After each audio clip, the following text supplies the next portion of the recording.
Kottayam പൈകയിൽ order ചെയ്ത ലാപ്ടോപ്പിന് പകരം ലഭിച്ചത് കല്ല്. പൈക സ്വദേശിയ ഡോമിനാണ് ലാപ്പിന് പകരം കല്ല് കിട്ടിയത്. 55,000-ലധികം രൂപ വില വരുന്ന ലെനോവോ ലാപ്പാണ് ബുക്ക് ചെയ്തത്. പണം മുൻകൂറായി അടയ്ക്കുകയും ചെയ്തിരുന്നു.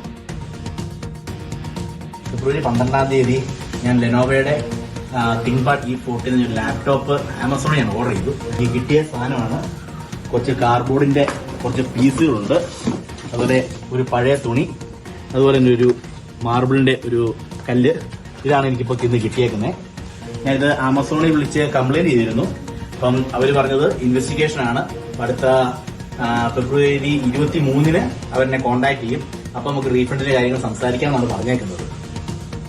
അഖിൽ കെ വിവരങ്ങളുമായി. അഖിൽ, ഇത് വലിയ തട്ടിപ്പാണ്. ഇത് ആമസോണിൽ കംപ്ലൈന്റ് ചെയ്തു എന്നതിനപ്പുറം പോലീസിൽ പരാതി നൽകിയിട്ടുണ്ടോ?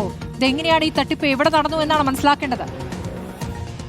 സ്മൃതി, ഇതുമായി ബന്ധപ്പെട്ട പോലീസിലും ഇത്തരത്തിൽ ടോം പരാതി നൽകിയിട്ടുണ്ട്. ഇതിൽ ഈ ലെനോവോയുടെ തിങ്ക്പാഡ് എന്ന് പറയുന്ന 55,525 രൂപയാണ് മുൻകൂർ അടയ്ക്കുകയും ചെയ്തിരിക്കുന്നത്. പക്ഷേ ഇതിലൊരു പിശക് സംഭവിച്ചെന്ന് വെച്ചാൽ ഗോപാൽ IT സ്റ്റോർ, അതാണ് ഈ സോൾഡ് ചെയ്തിട്ടുള്ള ഈ ലാപ്ടോപ്പ് ഈ പറയുന്ന ടോമിന് വിൽപ്പന ആമസോൺ വഴി വിൽപ്പന നടത്തിയിട്ടുള്ള ദാതാവിന്റെ പേര് എന്ന് പറയുന്നത് ഗോപാൽ IT സ്റ്റോർ എന്നാണ്. അപ്പോൾ അതുവഴിയാണ് വന്നിരിക്കുന്നത്. ഒരു പക്ഷേ ഈ ഇത്തരത്തിൽ ആമസോൺ രജിസ്റ്റർ ചെയ്തിട്ടുള്ള ഈ സ്ഥാപനം അല്ലെങ്കിൽ ഈ ലാപ്ടോപ്പ് വിൽക്കുന്ന ഈ ഒരു സോൾഡർ എന്ന് പറയുന്ന വ്യക്തി ഒരു തട്ടിപ്പുകാരനോ അല്ലെങ്കിൽ ഇതായിരിക്കാമെന്നാണ് മനസ്സിലാക്കുന്നത്. കാരണം ഇദ്ദേഹത്തിന് ഇത് തുറന്നു കഴിഞ്ഞപ്പോൾ ഈ ടോമ ഇത്തരത്തിൽ പണം മുൻകൂറായി അടച്ചതിന് ശേഷം ആമസോണിൽ വിശ്വസിച്ചുകൊണ്ടാണ്, അതായത് ഒരു ഡീലർ എന്ന നിലയ്ക്ക് ആമസോൺ വിശ്വസിച്ചുകൊണ്ടാണ് വാങ്ങുന്നത്.